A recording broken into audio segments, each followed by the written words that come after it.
The first time I looked at Forge World, I was like, oh, hey, cool, that's... Oh, holy, you guys did what? There's just way too much.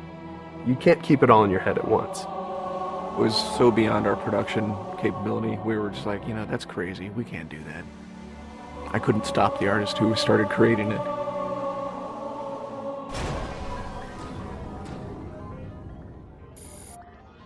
Forge is our editing tool that players can build their own maps. I mean, at its core, it's a map editor.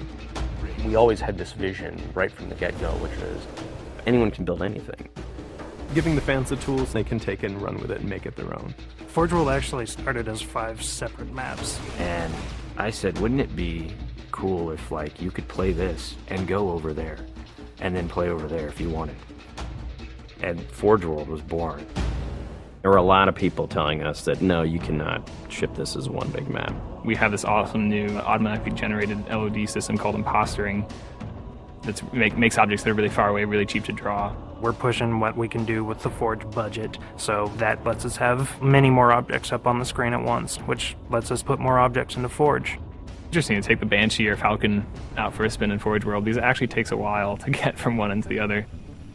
The second you come into the space, you should know that you're on Halo. Our old friend, the Forerunners, come back, because the Forerunners create all sorts of cool, interesting pieces of geometry. We wanted to give people a variety of locations that they could forge in a different way. So a gulch, an island, an interior, a very small outdoor pocket, and then the rock, which was kind of based off Ascension. Let's use a lot of interesting parts in it so that people can manipulate it or we can change it. Why don't we bring back Blood Gulch and carve it all up into pieces so that people can start manipulating it in interesting ways. And then Sanctuary was the other one.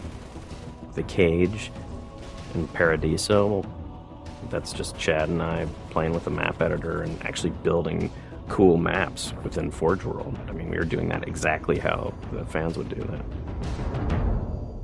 we definitely looked at what we did in Halo 3 and said, what can we learn from this? It's one thing to build just a stunning amount of map variants, but like nobody was expecting Forge art, I don't think. Like that was just a completely, whoa, what?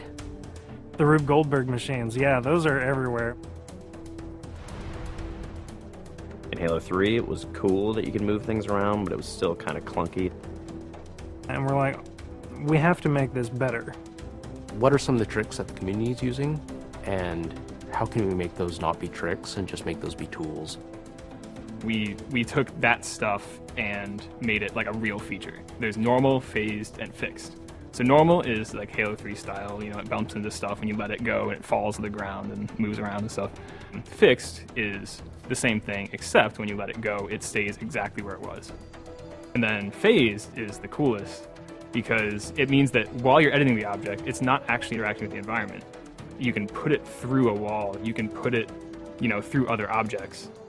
Which changed everything for Forge, like immediately. It's much easier to build a Forge space. There's snaps and rotates and degrees and units that you can move things. You can be very precise. The camera controls, it's actually really good for object placement because like little touches on the stick don't translate into really sudden jumpy movements. And then we also have a fine editing mode. You click the stick in and then your camera starts moving very slowly. You're not spending like 3 hours trying to get one block to line up directly to 3 other blocks. You can select individual objects and say, get rid of all the objects of this type. So if you're trying to get rid of all the spawn points on a map because you want to go and replace all the spawn points, you can do that.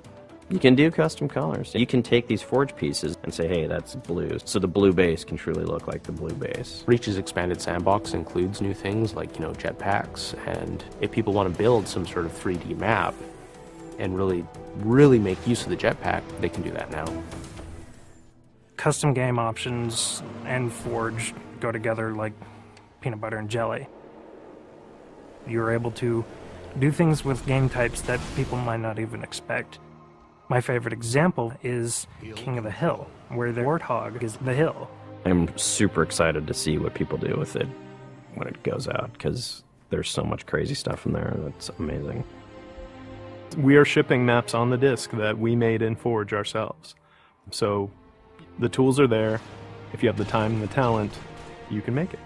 The community is just going to outstrip us and spank us.